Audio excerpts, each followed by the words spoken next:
그들이 평온함으로 말미암아 기뻐하는 중에 여호와께서 그들이 바라는 항구로 인도하신도다 이렇게 말씀하고 있습니다. 바라는 항구로 인도하신도다.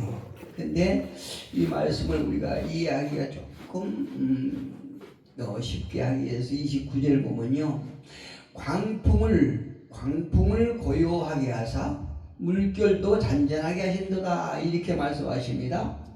그러면 우리가 오늘 이 본문에서 평온함으로 말미암아 이렇게 말씀하시는데, 평온함이라고 하는 그 의미가 어떤 의미일까 한번 우리가 알아보면 좋겠습니다. 여기서 평온함이라고 하는 것은 아주 그 29절에 말한 광풍, 그러니까 심한 폭풍이 일어난 후에 그 모든 폭풍이, 모든 파도가 이제 다 그치고 잔잔하고 고요한 상태를 말하고 있습니다. 평온하며, 또 다른 의미를 보면 세상에서 많은 다툼이 있는데 이 다툼이 종식되고 외적, 내적 평온한 상태라고 얘기를 할 수 있어요. 그러니까 조금 더 쉽게 설명을 하면 지금 이 나라가 굉장히 혼란스럽죠. 아주 혼탁하죠. 내일을 알 수 없을 정도로 이렇게 지금 굉장히 어수선하지 않습니까? 그런데 이제 언젠가는 이게 이 나라가 예전처럼 잔잔한 상태가 될 줄로 우리는 믿습니다. 어떤 상황 속에서라도 저는 확실히 믿는 것은 하나님께서 이 나라를 잡고 계시고 하나님께서 이 나라를 아버지의 섭리 가운데 이끌어가고 계신다고 믿기 때문에 멀지 않아서 이 나라 역시 잔잔하고 고요한 상태로 될 줄로 믿습니다. 잠언서 26장 20절에도 보니까 이렇게 잠언서 기자는 말합니다. 나무가 다하면 불이 꺼지고 말쟁이가 없어지면 다툼이 시느니라 이렇게 말씀하고 있어요. 그래서 오늘 본문을 보니까 우리의 많은 고난, 환난 이런 것들이 지나가고 평안함으로, 그러니까 내적, 외적, 마음적으로도 평안함으로 우리가 말미암아 기뻐하는 중에 여호와께서 그들이 바라는 항구로 인도하신다 이렇게 말씀하고 있어요. 그러니까 우리가 마음의 평안함을 얻고 마음의 소원한 것, 그러니까 여기서 이제 항구라고 하는 것을 제가 어떤 번역 그 책에 보니까요, 소원 이렇게 또 풀이 됐어요. 이제 우리가 마음에 소원한 대로 하나님께서 그 목적지를 향해서 우리를 인도하신다 이렇게 우리가 의미를 부여할 수 있는 것입니다. 우리가 여기서 바라던 곳이라고 하는 것은 한국, 우리가 소원하는 거죠. 진정한 의미에서 행복이 있는 곳으로 하나님께서 우리를 인도하신도다 이렇게 우리가 말씀을 나눌 수 있습니다. 마음이라고 하는 것은 무엇일까요? 마음이라고 하는 것은 우리 인간이 가지고 있는 여러 영역 가운데 가장 중심적인 곳이 마음이에요. 마음이 우리 가장 중심적인 영역이고 이 마음에서 나오는 모든 생각, 또 언어, 행동 이런 것들을 통해서 우리 하나님은 열매를 맺힌다는 것을 우리가 알 수 있습니다. 제가 어떤 책을 보는데 김동조 교수님은요 이렇게 말씀하세요. 사람은 마음으로 우주를 움직일 수 있다 이렇게 말씀하고 있어요. 사람은 마음으로 우주를 움직일 수 있다. 사실 마음은 눈으로 볼 수 없지요. 눈으로 볼 수 없지만 그 마음이 행동을 좌우한다는 얘기입니다. 어떤 마음을 가지고 우리가 살아가고 있느냐에 따라서 우주를 움직일 수 있는 어마어마한 힘이 있다는 얘기입니다. 그러니까 우리의 생각, 우리의 믿음, 꿈, 그러니까 소원이죠. 꿈, 또 말, 이런 것들이 다 마음의 열매라고 할 수 있어요. 그래서 이사야 선지자도 이사야 57장 19절에서 이렇게 말하고 있습니다. 입술의 열매를 창조하시는 여호와가 말하노라. 입술의 열매를 창조하시는, 그러니까 우리의 생각이 어떤 생각을 가지고 있느냐에 따라서 우리가 말을 하지요. 그런데 그 우리가 구사하는 말에 따라서 그 말에 맞는 열매를 맺게 하겠다, 하나님께서 그렇게 말씀하시는 거예요. 예.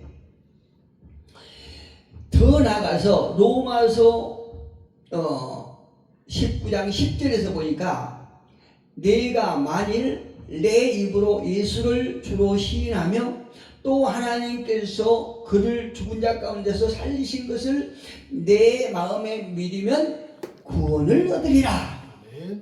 우리가 가장 중요한 것 요한 3서가요. 요한 3서 2장에 보면 영혼이 잘됨같이 범사에 잘되기를 간구하노라 이렇게 말하죠. 예, 요한이, 사도 요한이. 그런데 우리가 가장 첫째로 하나님께서 우리에게 주신 은혜는 영적인 구원이라는 거예요. 입으로 시인한 대로 우리가 구원을 얻는데 영의 복을 얻는 것이에요. 그 다음에 범사에 복을 얻는데 그 마음에 어떤 소원이 있는가. 예를 들어서 부정적인 마음이 있으면 부정적인 결과를 낳을 것이고, 긍정적인 마음이 있으면, 소원이 있으면 긍정적인 열매를 맺을 것이다, 이렇게 말씀하고 있는 것입니다. 여러분, 우리가 보통 하나님을 보았다, 또 하나님께서 말씀하셨다, 하나님의 말씀을 들었다, 이렇게 얘기를 하죠. 그럼 우리가 실제로 봅니까? 아니잖아요. 마음으로 하나님을 보고 하나님의 말씀을 듣고 그렇게 하는 것이에요. 저와 여러분 역시 마음으로 우리가 하나님을 볼 수 있고 하나님의 음성을 들을 수 있는 것입니다. 마음에서 하나님께서 우리 마음을 통해서 역사하실 뿐만 아니라 또 마귀새끼도 역사해요.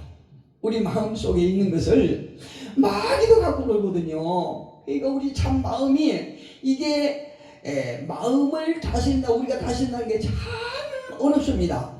그래서 찰스 스탠리는 한평도 되지 않는 우리의 마음을 마귀는 노린다, 이렇게 말했어요.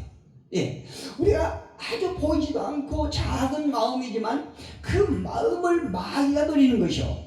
또 반대로 하나님께서 마음을 통해서 역사하신다는 거요. 우리 마음을 우리가 주신다는 게 얼마나 중요합니까?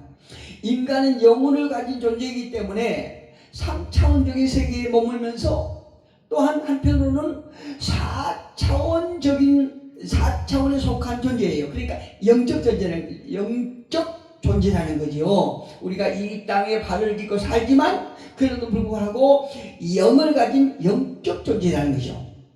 사단이라는 것들은 우리 마음에 들어와서 우리의 삶과 사람 사이, 또 우리와 하나님과의 관계를 계속 휘젓는 것이에요. 왜요? 그들의 사단의 목적이 무엇일까요? 하나님과 우리가 화평을 이루지 못하도록, 하나님과 우리 사이에 화평을 이룰 때에 우리가 긍정적인 소원을 가지고 그 소원을 하나님께서 열매를 맺게 하기 때문에 사단들은 그걸 못하게 해서 계속 우리의 마음을 흔드는 것이에요. 우리 마음을 막 휘젓는 것이에요. 그래서 아까 말씀드린 김동정 목교수가 마음이 세상을 움직인다, 이렇게 말하면서 세상을 움직이려면 생각, 믿음, 꿈, 말을 개인의 삶과 조직의 발전에 적용할 수 있도록 훈련해야 한다. 우리가 조직이라고 그러면 어떤 생명체인 가정의 구성도 있겠지요. 또 개인적인 삶도 있겠지요. 이 개인적인 삶이나 우리 가정이나 더 나아가서 사회에 또 우리 교회라고 하는 그 공동체 안에서도 우리가 어떤 마음을 가지고 어떤 생각을 가지고 어떤 꿈의 말을 하는가에 따라서 우리 삶이 완전히 달라질 수 있다는 얘기예요. 오늘 그 얘기를 잠깐 하려고 그랬는데요. 이 인간의 생각이 얼마나 중요한 것을 성경이 말해주고 있는 거예요. 성경을 보니까 주석을 보니까 주석에 생각이라고 하는 그 단어를 보니까 엄청 많이 나와요. 뭐 몇백 군데 나오는 것 같아요. 예, 적어도 뭐 어떤 사람들은 뭐 한 300군데 이상 나온다고 해요. 어떤 건 굉장히 많이 나오는 거예요. 성경을 보게 되면은 하나님께서 사람을 부르시고 사람을 쓰시잖아요. 그런데 사람을 부르셔서 그냥 쓰신 것이 아니고 그 사람의 생각을 바꿔서 쓰신다는 걸 우리가 성경을 통해서 알 수 있습니다. 아브라함을 한번 볼까요? 아브라함의 생애를 보면 굉장히 부정적인 그런 생각을 가지고 있는 사람이에요. 그 아내도 마찬가지예요. 사라도 마찬가지예요. 사라도 그렇고 아브라함도 그렇고 그들의 그 부정적인 생각이 굉장히 많은 사람들이에요. 하나님께서 아브라함에 나타나서 너는 큰 민족을 이루겠다. 너에게 큰 민족을 이루겠다. 이렇게 하나님께서 말씀하시니까 아브라함이 속으로 웃잖아요. 왜 웃습니까? 자기는 100세라는 거죠. 100세인데 나에게 어찌 자식이 있을까 하고 아주 불가능한 식으로 웃어요. 사라에게도 나타납니다. 사라에게도 너에게 아들이 있을 것이라고 하자 사라가 무슨 말을 합니까? 내가 노쇠하였고 주인도 늙었으니 어찌 내게 낙이 있으리요? 이렇게 말했어요. 여러분 어떻게 생각하십니까? 이 생각이 어찌 보면 저와 여러분의 생각이에요. 우리가 현실을 너무나 주시 여기고 환경을 또 바라보고 하나님께서 하시면 하실 수 있다라고 우리가 얘기를 하면서도 실제로 우리 마음에는 그렇게 그런 믿음이 없을 때가 많거든요. 저는 그래요. 이와 같이 인간은 아주 다양한 생각을 가지고 있다는 얘기예요. 에레미야 선지자도 17장 9절에 보니까 만물보다 거짓되고 힘이 부패한 것이 무엇이다? 마음이라는 거예요. 만물보다도 거짓되고 힘이 부패한 것이 마음이라. 창세기에서는 우리가 생각하고 계획한 모든 것들이 죄라고 해요. 우리의 생각은 행동을 결정합니다. 그리고 생각은 결과를 낳는다고 아까도 말씀드렸죠. 성경에 또 그렇게 말씀하고 있어요. 빌립보서 2장 13절에 보니까 우리에게 어떤 말씀하시냐면 사도 바울은 너희 안에 행하시는 이는 하나님이시니 자기의 기쁘신 뜻을 위하여 너희에게 소원을 주고 행하게 하시나니 이렇게 말씀하세요. 이 오늘 본문하고 똑같죠. 그들이 평온함으로 말미암아 기뻐하는 중에 여호와께서 그들이 바라는 항구로 바라는 소원으로 인도하시도다 이렇게 말하고 똑같아요. 너희에게 소원을 주고 행하시라니 그러니까 하나님께서 우리를 통해서 어떤 일을 하시기 전에 우리에게 소원을 주시다는 얘기예요. 소원을 주셔갖고 우리가 내가 이렇게 하는 어떤 목사님처럼 내가 교회를 개척하고 싶은데 뭐가 없어 모니가 없어요. 하나님 모니 주십시오. 그 마음에는 그냥 복권이라도 사고 싶은 마음이 간절한 말이에요. 이런 마음도 어쩌면 하나님께서 주신다는 얘기예요. 먼저 소원을 주셔서 그 소원의 목적지까지 하나님께서 인도하신다는 것입니다.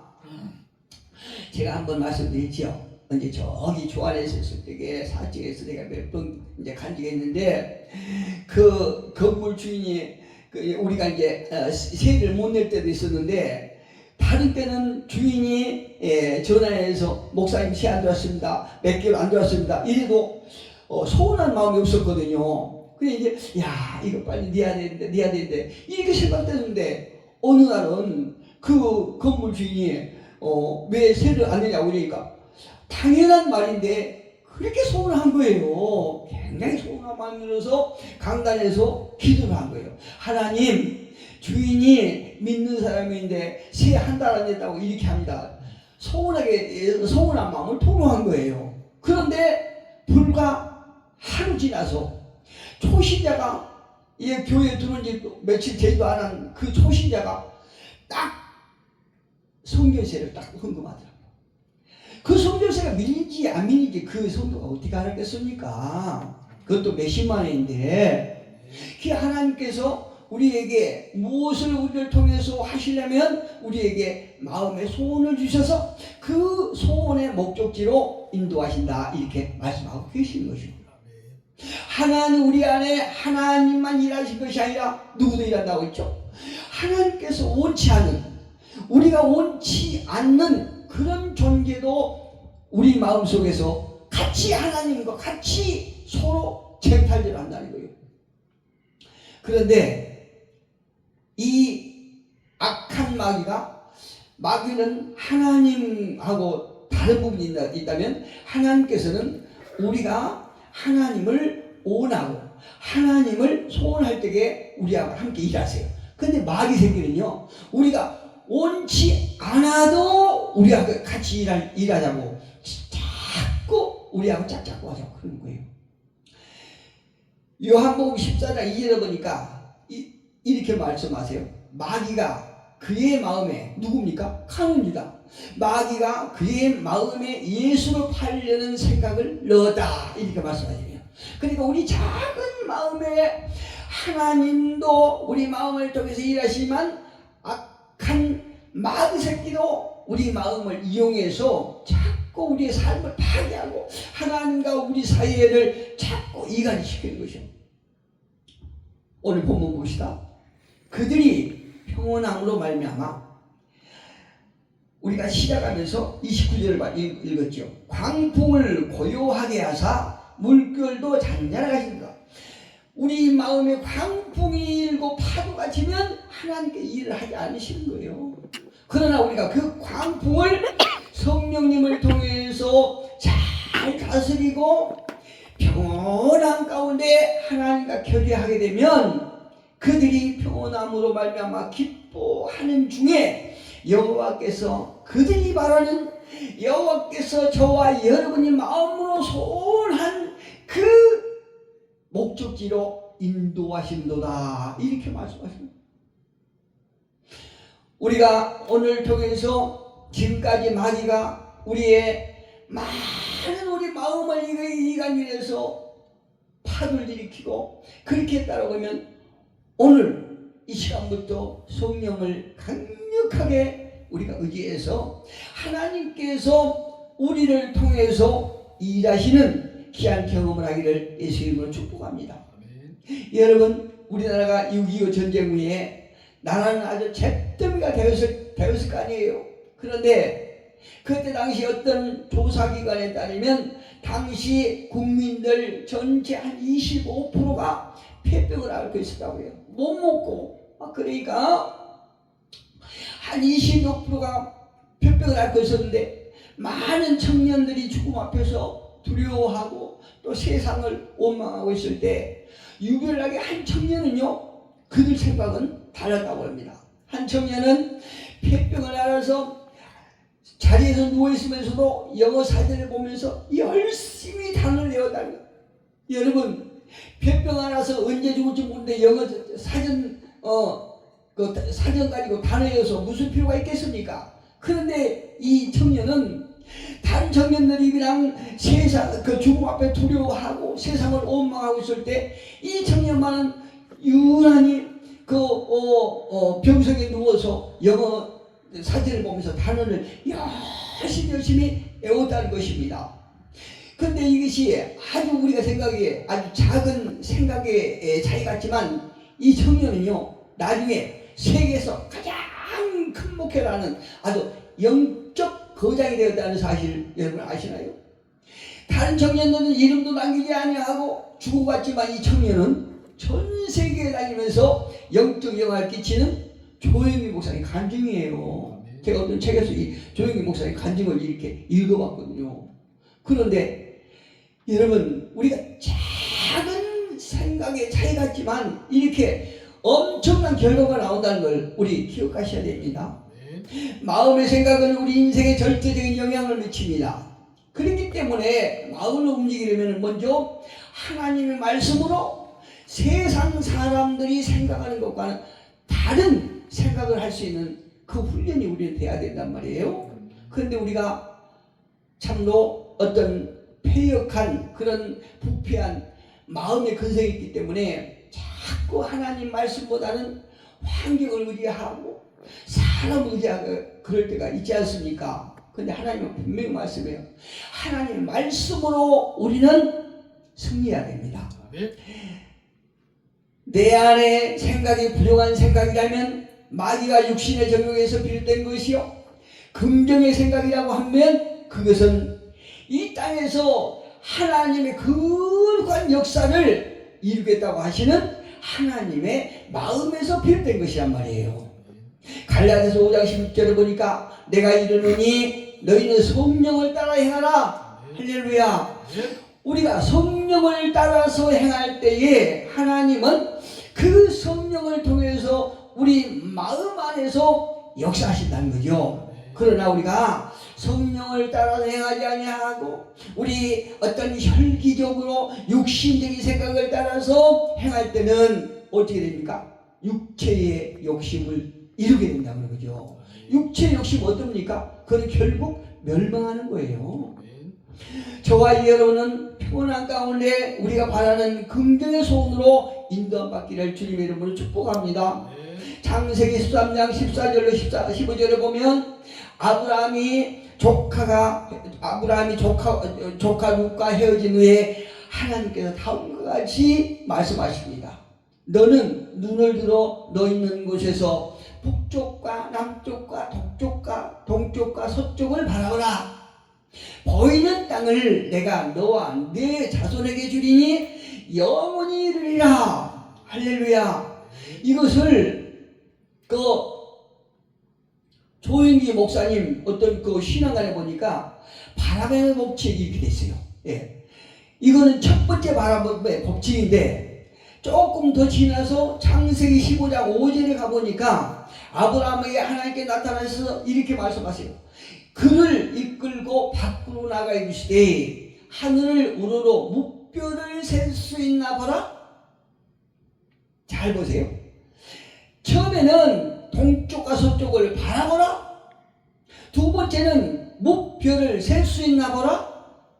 또 그에게 이르시되 내 자손이 이와 같으리라. 이렇게 말씀해요. 그래서 저는 여기서 첫 번째 바라봄의 법칙, 또 15장 5절을 두 번째 바라봄의 법칙, 이렇게 말씀드리고 싶습니다. 여기서 아주 중요한 것은 처음에는 단순히 바라보라고 그랬어요. 그러니까 마음의 꿈을 그리라고 그러죠. 예. 어떤 꿈을 꾸고 그리라고 그랬는데 나중에는 별들을 세어보라 이렇게 말씀하세요. 이 말씀은 세는 것은 그저 우리가 바라보는 것과 비교할 때 훨씬 많은 어떤 에너지가 필요하다 봅니다. 우리가 바라보는 무엇을 바라보는 것과 또 그 바라본 것을 세는 것과는 많은 차이가 있다는 얘기예요. 그런데 왜 하나님은 아브라함에게 바라보는 것이 세어보는 것으로 발전되었는가? 이것은 하나님께서 주신 꿈은 시간이 가면 갈수록 더 선명해졌다는 것이요. 그래서 저는 기대가 많은 거예요. 오래전에 집사 때도 꾸었던 꿈, 아주 영적인 꿈, 또 목회하면서 꾸었던 영적 꿈이 지금도 수십 년이 지났는데도 선명해요. 하나님께서 분명히 이루실 것이다 하는 확신이 있기 때문에 소망이 있는 것입니다. 이 때문에 별을 세고 있던 아브라함에게 대해서 성경은 말하기를 이렇게 말합니다. 아브라함이 여호와를 믿으니 여호와께서 그를 공의로 여기시고. 할렐루야.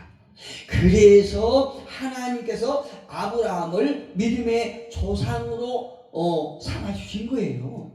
여러분, 성공하는 사람들 보면요, 무엇이 변하네요. 자신에 대해서 정체성과 말과 행동과 마음의 생각이 아주 남다르다는 얘기예요. 그 요즘 아주 핫하는 그 전환길 강사 있잖아요. 예, 1타 강사 막 대단히 되지 않습니까? 근데 그분도 항상 그렇게 대단했던 것이 아니고 언젠가는 뭐 빚이 수십억 졌다고 그러지 않습니까? 25억 졌는데 그분 강의가 돼 보니까 25억을 지고 나서 어떤 생각이냐? 하나님께서 나의 사업을 잠깐 동안에 그 어마어마하게 일으키신 분도 하나님이시요. 또 망하게 하신 분도 하나님이시기 때문에 반드시 나를 일으켜 주실 것이다 라고 하는 확신을 가지고 있다고 그러지 않습니까? 예, 이렇게 뭔가 잘된 사람들은 생각이 다르다니까요. 꿈이 달라요. 예, 비전이 달라요.